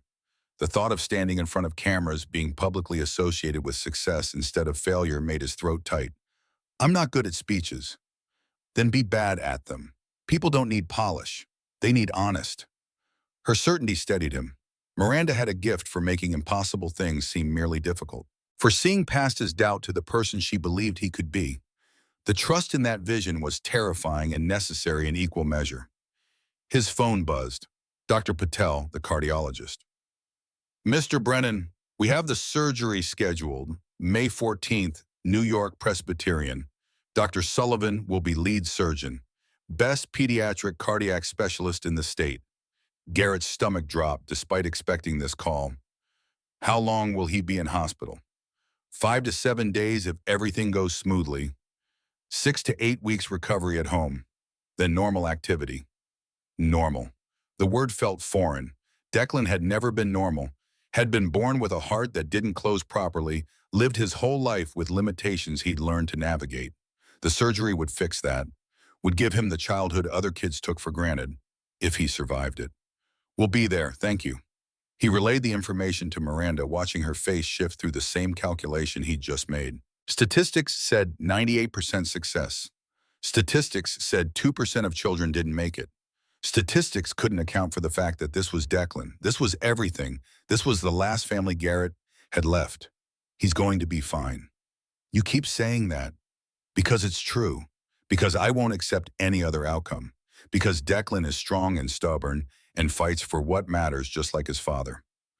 They stood on a street corner in Tribeca taxis, honking around them delivery trucks unloading, the city conducting its endless symphony of commerce and chaos. Garrett pulled Miranda close, needing the anchor of her presence. I can't do this alone. Good thing you're not alone. The certainty in her voice made him believe it, made him think maybe they actually would survive this. Maybe love was enough to tip the scales when statistics tried to steal hope. Marry me. The words escaped before he'd consciously decided to say them. Miranda froze, pulled back to see his face, searching for something he wasn't sure he was showing clearly. What? Marry me? Why, not eventually, not when things are stable, now, before the surgery, before anything else can go wrong. Marry me because life's too short to wait for perfect timing. Her eyes filled, tears spilling over, despite the smile breaking across her face. That's the worst proposal I've ever heard. I don't have a ring. I'm standing on a street corner in yesterday's shirt. But I love you and I want Declan to see us commit before he goes into that operating room. I want him to know our family is real and permanent and nothing's going to change that. Miranda kissed him hard and certain, not caring about the pedestrians flowing around them or the construction workers whistling from the scaffolding above. When she pulled back, her voice was steady despite the tears. Yes, absolutely yes. But we're doing this right. Ring ceremony, the whole thing. Declan deserves to see his father marry someone properly. We have 3 weeks. Then we'd better work fast. The planning happened in stolen moments between Declan's therapy sessions and pre-surgical appointments and Garrett's work responsibilities that didn't pause for personal crisis. Miranda wanted small and meaningful. Garrett wanted whatever made Declan comfortable. They compromised on 40-guest Brooklyn Botanical Garden ceremony in the Rose Garden, where Natalie's ashes were scattered nearby. The location gave Garrett pause when Miranda suggested it. Standing where his wife and daughter's remains rested, promising forever to someone new, felt like betrayal and healing in equal measure. But Miranda understood. They're part of your story, part of who you are. Excluding them would be worse than honoring them. The logic was sound. Still, Garrett worried. About optics, about Declan's feelings, about whether moving forward meant leaving behind. The fears multiplied in the quiet hours, when sleep wouldn't come, and his mind invented disasters faster than he could logic them away. Barrett helped with the practical details, bringing a groundedness that Garrett desperately needed. They sat in Barrett's kitchen while the kids destroyed the basement drinking beer that tasted like normalcy. You're really doing this, getting married 3 weeks before your kid's heart surgery. Apparently, I make excellent life choices. Barrett laughed, the sound warm and familiar. You make terrible life choices. But they work out anyway because you commit completely. That's your superpower. My superpower is anxiety and poor impulse control. Same thing, different branding. They sat in comfortable silence, the kind built over years of friendship that didn't require constant conversation.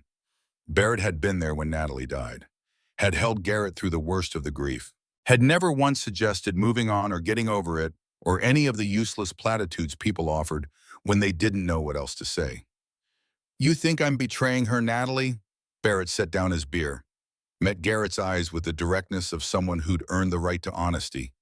I think she'd be pissed if you didn't move forward. She loved you too much to want you frozen in grief forever. And Miranda's good for you, good for Declan. That matters more than anything. The permission landed somewhere deep. Not that Garrett needed Barrett's approval exactly, but having it helped, made the decision feel less like abandonment and more like evolution.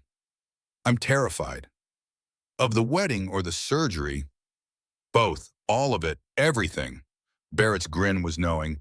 Welcome to parenthood and marriage. Terror's just part of the package. The engagement announcement went public 2 days later, leaked by someone at the botanical garden who'd seen them booking the space. Tech blogs picked it up within hours. The narrative wrote itself: billionaire CEO and reformed security guard, modern fairy tale love conquering class divide. The comments section was predictably split between genuine happiness and cynical speculation about gold diggers and publicity stunts. Garrett tried not to read them, failed, spent an hour spiraling through anonymous opinions about his motivations before Miranda physically removed the phone from his hands. Stop. Those people don't know us, don't know what we've survived to get here. Their opinions are less than worthless. What if they're right? What if I'm using you? Her laugh was sharp with disbelief.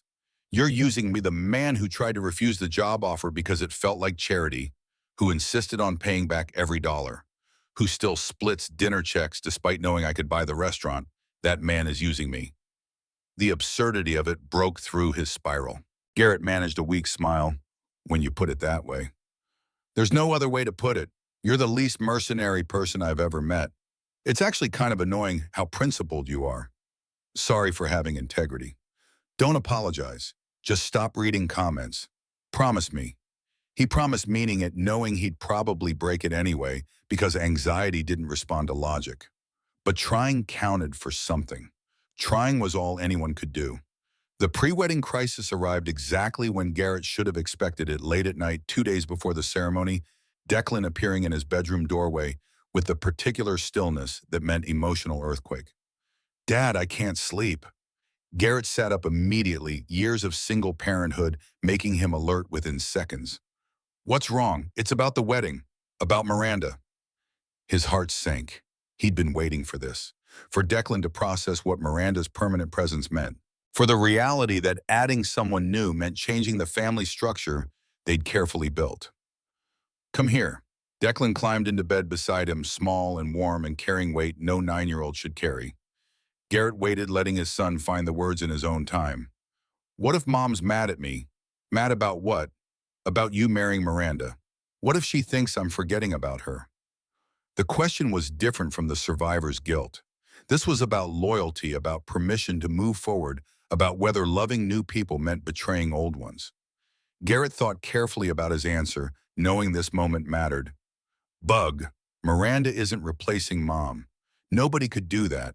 She's just adding to our family, making it bigger, not instead of, but in addition to. But what if Mom doesn't want us to be happy without her? The fear in that question broke Garrett's heart. His son worried that joy was betrayal, that healing meant forgetting. Do you remember what Mom used to say about love? Declan nodded against his chest. Love is brave. Right. And you know what's really brave? Letting yourself love again after losing someone. Mom would want that for us. She'd want us to have as much love as possible.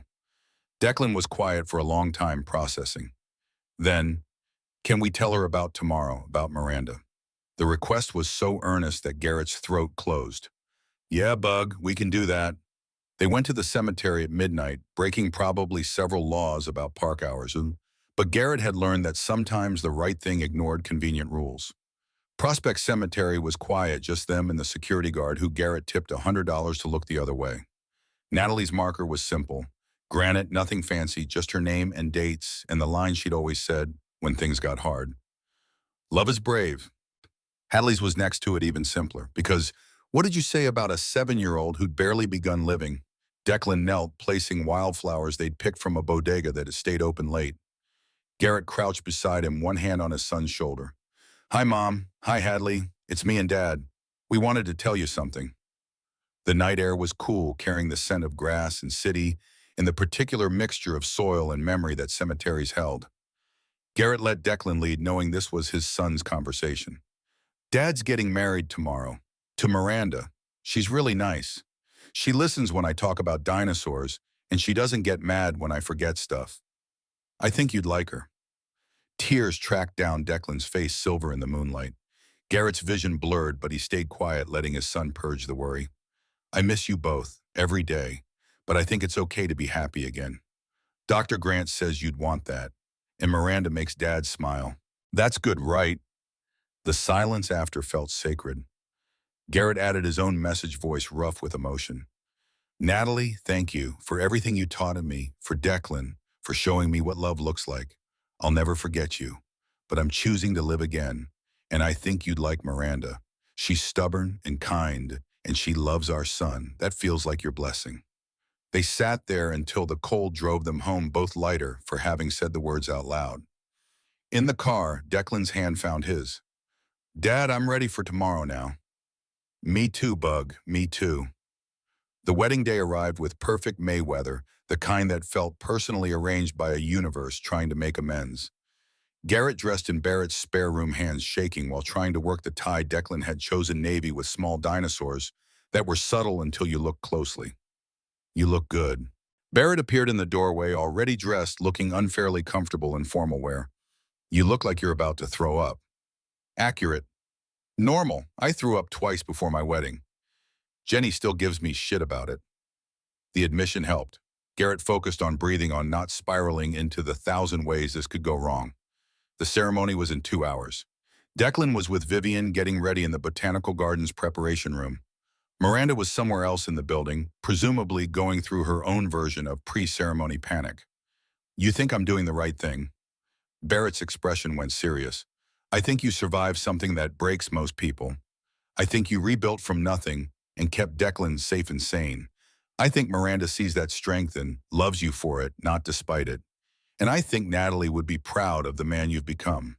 So yeah, right thing. They arrived at the Botanical Garden with 40 minutes to spare. Spring had exploded across Brooklyn, roses blooming in impossible colors, the air thick with perfume and possibility. 40 guests filtered in: Wyatt and half the engineering team, Vivian, and several Apex executives, Dr. Grant, who'd helped Declan process his grief, Agent Morrison, who'd become unexpectedly invested in their story, Barrett's whole family, and a handful of others who'd earned in their place through loyalty in dark times. Garrett found Declan in the preparation room wearing the suit they had bought together. His son looked impossibly grown-up, hair combed for once, clutching the ring pillow like it might escape. You nervous? Declan nodded. What if I drop the rings? Then we picked them up. Nothing catastrophic, just rings. But it's important. You told me it's important. Garrett knelt to eye-level, heart aching with how seriously his son took everything. Bug, the rings matter, but you matter more. If you trip, if you drop something, if anything goes wrong, I'll still love you. Miranda will still love you. Nothing you could do would change that. The tension in Declan's shoulders relaxed slightly. Promise, promise. Vivienne appeared in the doorway. It's time. The ceremony space was simple and perfect. White chairs arranged in rose oil covered in rose petals, small arch draped in fabric that moved with the breeze. The guests settled into place, falling quiet as music began instrumental version of something Garrett didn't recognize, but that made his chest tight with emotion. Then Declan walked down the aisle, concentrating fiercely on not dropping the rings, making it to the front with visible relief. He took his place beside Garrett, whispered, "I didn't drop them." "Good job, Bug." The music changed. Everyone stood. And Miranda appeared at the far end of the aisle, walking alone because her parents were gone, and she'd insisted she didn't need anyone to give her away. She wore something simple and white, and perfect hair down, carrying wildflowers instead of expensive arrangements. She stopped halfway down the aisle, paused at the oak tree where they'd scattered some of Natalie's ashes years ago. Touched the trunk, a gesture so quick most guests probably missed it. But Garrett saw, understood. She was acknowledging the past before stepping into the future.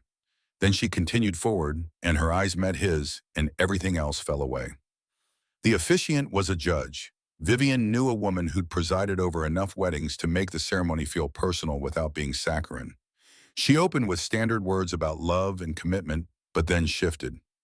Marriage is trust in its purest form. It's choosing to build a life together, knowing that life includes pain alongside joy. Garrett and Miranda understand this better than most. They've both survived loss, both rebuilt from ashes, both learned that strength isn't avoiding hurt, but surviving it. Garrett's vows came first. He'd written them down, but the paper stayed in his pocket. The words came from memory and from heart. Miranda, 3 years ago I lost everything. My family, my career, my sense of who I was. I accepted that my life would be small and careful forever, that I'd exist in the margins focused entirely on keeping Declan safe. He paused, collecting himself. Then you walked into that coffee shop and couldn't pay for your latte. And something in me, some instinct I thought was dead, reached out. I paid $5. The best investment I've ever made. Gentle laughter rippled through the guests. Miranda's eyes were already wet. You didn't just give me my career back. You gave me hope. You saw me when I was invisible. Believed in me when I didn't believe in myself. Showed me that grief doesn't have to be the end. It can be the beginning of something new. His voice cracked, but he pushed through. I promise to love you completely. To be your partner, your safe place, your biggest advocate. To never let you feel alone. And I promise that no matter what happens, I will always choose us, you, me and Declan over everything else. Miranda's hands shook as she took her turn. No notes, just raw honesty. Garrett, I spent 38 years building walls. Told myself I was being strong, independent. But the truth is I was scared. Scared of needing someone and having them leave. Scared of loving someone so much that losing them would break me. She looked at Declan, then back to Garrett. You broke through every wall, not by force, you were too gentle for that, but by being exactly who you are. Patient, kind, honest, brave. You showed me what it looks like to love without holding back, to build a life on trust instead of fear. Her voice grew stronger. Declan taught me what family means. Not biology, but choice. The choice to show up, to care, to be present even when it's hard. He made me a mother. That's the greatest gift anyone's ever given me. She turned fully to Garrett. I promise to be the partner you deserve, to support your dreams, celebrate your victories, hold you through hard times, to love Declan like my own. And I promise that no matter how scary it gets, I will never stop choosing us. The ring exchange happened through tears neither tried to hide. Simple platinum bands inscribed with coordinates, the location of the coffee shop where everything began. When the officiant pronounced them married, the kiss felt like sealing a promise written in their bones. But before they could turn to face the guests, Declan's voice rang out clear and determined. Wait, I have something to say. The officiant smiled, stepped aside. Declan moved forward suddenly, the center of attention clutching the small piece of paper he'd hidden in his jacket. Hi, I'm Declan, I'm 9, and I wanted to say something about my dad and Miranda. 40 people fell completely silent. Garrett's heart hammered, pride and terror mixing. 3 years ago, my mom and sister died. It was the worst thing ever. My dad and me were really sad. I thought we'd be sound forever. The brutal honesty of it made several guests cry. Declan's voice stayed steady, reading from his careful notes. But then Miranda came. Not to replace my mom, nobody can do that, but to add more love to our family. And that's when I learned something important. He looked up at the guest's conviction, clear on his young face. Love isn't like money. It's not like you only have so much, and if you give it away, it's gone. Love is like a candle. You can use one candle to light another candle, and the first one doesn't get smaller. It just makes more light. The metaphor landed with devastating simplicity. Every person there understood. The crying intensified. Declan pressed on, determined to finish. He pulled out 3 small candles from his pocket, lit them one by one. My mom's love is still here. My dad's love is here. And now Miranda's love is here too. Together we make more light. He held the candles together, the flames merging. To my dad and Miranda, thanks for making more light. The applause started slowly, then built to something thunderous. People were openly sobbing. The officiant was dabbing her eyes. Miranda knelt to pull Declan into a hug, while Garrett stood there, completely wrecked by his son's wisdom. That was beautiful. Declan grinned, gap-toothed and proud. Dr. Grant helped me write it. The reception happened in the same space chairs, rearranged food brought out by caterers who'd been prepped for simple elegance. No formal dinner, just appetizers and drinks, and the kind of gathering that felt more like celebration than performance. Barrett's toast as best man started strong. I've known Garrett 12 years. Was there when he married Natalie. Was there when she died. Watched him nearly die from grief. But more importantly, watched him choose to live for Declan. Then watched him choose to love again for all 3 of them. He raised his glass higher. To Garrett and Miranda, you proved that second chances are real. Don't screw it up. Laughter and cheers, glasses clinked. The party gained momentum as alcohol loosened inhibitions, and people remembered how to be joyful. Garrett danced with Miranda, both of them clumsy and not caring, just moving together while the Brooklyn spring evening turned to twilight. Vivian's toast as maid of honor came later, tipsy and emotional. Miranda and I went to Harvard together. She was the most ambitious person I'd ever met, but also the loneliest. For 16 years, I watched her build an empire and lose herself in the process. Her voice caught. Then one day she came to work wearing lipstick. Actual lipstick. I knew something had changed. Turns out she'd met a security guard who bought her coffee, and that security guard reminded her what matters. She looked directly at Miranda. You deserve this happiness. You've earned every second of it. Wyatt's impromptu speech came as the night deepened. I wasn't going to say anything, but I need to. When Miranda hired Garrett, I thought she'd lost her mind. 3-year gap, family obligations, everything we don't hire for. I was wrong. He's the best hire we've ever made. His voice grew intense. Not because he's smart, though he is, but because he reminded us why we're doing this. It's not about stock prices or market share. It's about building something that matters, making space for people to be human while doing excellent work. He raised his glass. Miranda, you changed this company by taking a chance on Garrett. Thank you for teaching us that compassion isn't weakness, it's strategy. The dancing continued.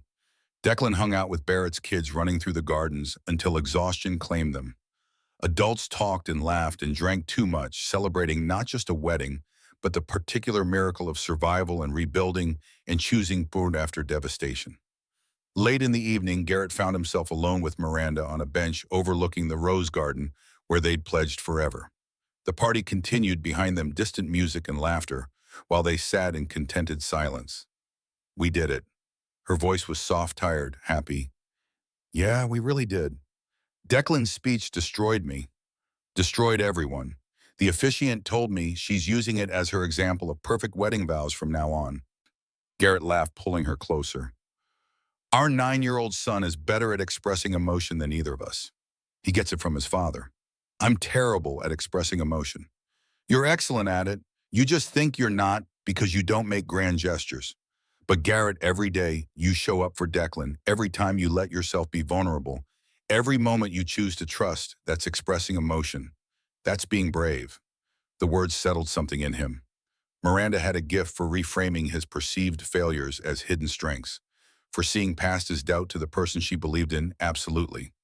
They sat until the party wound down, until guests started leaving, with hugs and congratulations until only close friends remained helping clean up. Then they took Declan home to the apartment. They'd soon leave for something bigger, all three of them exhausted and happy and officially family. The surgery happened 2 weeks later on a Tuesday that felt like standing at the edge of a cliff. New York Presbyterian's pediatric cardiac wing was optimized for terrified parents, comfortable waiting areas, staff trained in emotional support, walls painted in colors designed to reduce anxiety. None of it helped. Declan went into the operating room at 7 a.m., already sedated, looking impossibly small on the gurney. Garrett walked beside him as far as they'd allow, holding his son's hand until the surgical doors closed between them. Then he stood in the hallway, unable to breathe, until Miranda pulled him back to the waiting room. 6 hours. That's what Dr. Sullivan had estimated. 6 hours of wondering if Declan would survive, if the 2% failure rate would claim his son, if Garrett would lose the last piece of his original family. Barrett showed up despite Garrett insisting he didn't need anyone. Vivian came with Wi-Fi and food nobody ate. Wyatt appeared during his lunch break, staying for 20 minutes of silent solidarity. The support felt overwhelming and necessary. At hour 4, Garrett broke down. Completely. Miranda held him while he sobbed in a waiting room full of other terrified parents, all of them intimate strangers united by the particular hell of having children in operating rooms. Losing Declan would end me. There'd be nothing left. Miranda's grip was iron. You won't lose him. He's going to survive this. Statistics say, forget statistics. Declan is strong. He's a fighter. He's going to make it because the alternative is unacceptable. Garrett wanted to believe that, needed to believe it, held on to Miranda like she was the only thing keeping him from dissolving entirely. At hour 5.5, Dr. Sullivan emerged in scrubs, pulling down her mask, face neutral in a way that could mean anything. Garrett stood so fast he nearly fell. Miranda's hand steadied him. Surgery went perfectly. Minimal complications. Declan's in recovery. Heart function looks excellent. You can see him in 20 minutes. The relief was physical. Garrett's knees buckled. Miranda caught him. Barrett was there suddenly, helping support them both. The waiting room erupted in quiet congratulations from other families who understood exactly what this news meant. Declan looked tiny in the recovery room, hooked to monitors that beeped reassuring rhythms. Still unconscious from anesthesia, chest bandaged, but alive. Breathing, surviving. Garrett pulled a chair close, took his son's hand, and didn't let go for the next 12 hours. Miranda sat on Declan's other side, keeping vigil. They didn't talk much, just existed in the space between terror and gratitude. Watching Declan breathe, watching the monitors confirm continued life. When Declan finally woke groggy and confused, his first words were characteristically Declan. Did I die? No bug. You're alive. Surgery went great. Cool. Can I have ice cream? The nurses brought ice cream. Declan ate 3 cups before falling asleep again, satisfied that near-death experiences warranted unlimited dessert. Garrett watched him sleep, marveling at the resilience of children, at their ability to face horror and demand ice cream immediately after. The recovery took 6 weeks, slow, frustrating, marked by setbacks and small victories. But Declan healed. The follow-up appointments showed perfect heart function. Dr. Sullivan declared him cleared for normal activity, with the caveat that normal now meant soccer and running and all the things he'd been too fragile for before. 1 year later, Garrett and Miranda stood in the same Manhattan Starbucks where everything had started. The suggestion had been Garrett's. Miranda agreed immediately. They walked in on a Tuesday morning, both taking time away from jobs that had become lives they actually enjoyed living.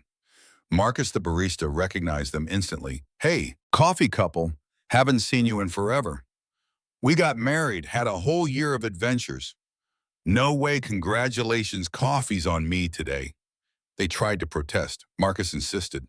Paid with money that was his, this time not theirs, the transaction reversing neatly.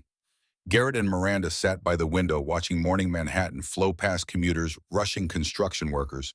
On break, someone's grandmother shuffling by with purpose. The city continued its eternal motion, indifferent to the transformations happening within it. You know what's funny, Miranda said. A year ago, I would have walked past someone struggling at this counter. Wouldn't have noticed. What changed? You taught me to see people. A young woman approached the counter card, declining repeatedly. She looked panicked, embarrassed, exactly like Miranda had looked a year ago. Garrett and Miranda exchanged a glance, some silent communication passing between them. Garrett stood, walked to the counter. "I've got it." The woman turned surprised. "Oh, you don't have to. Trust us." "We do." He paid for her coffee, refused her promise to pay him back. As she left, grateful and confused, Miranda joined him at the counter, arm sliding around his waist. "You know, the Brennan Initiative hired 270 people in its first year, retention rate at 96%. Productivity metrics exceeded traditional hires by 18%. Garrett smiled. "Turns out giving people a chance actually works." "Who knew?" They collected their drinks, headed toward the exit. On the sidewalk, spring sunshine turning the city golden, they paused. Miranda looked up at the apex tower, visible in the distance. Garrett looked at his phone at the photo from this morning. Declan in his soccer uniform, healthy and whole and ready for his first game. Ready to head back. "Give me one more minute." They stood there, coffee cooling in their hands, watching the city move. Somewhere in Brooklyn, Declan was at school learning whatever fourth graders learn. Somewhere in that timeline was a future with challenges they couldn't predict and joys they hadn't earned yet. But standing here in the spot where a declined credit card had changed everything, Garrett felt something he'd thought was lost forever. He felt ready. Ready for whatever came next. Ready to face it with Miranda beside him and Declan depending on them, and a life that finally mercifully felt worth living. "Okay, let's go home." They walked away from the Starbucks, fingers interlaced, disappearing into Manhattan's endless crowd. Behind them, Marcus watched through the window, smiling at the happy ending he'd accidentally sparked with one small act of kindness. Money is numbers, love is real, and sometimes $5 can change everything.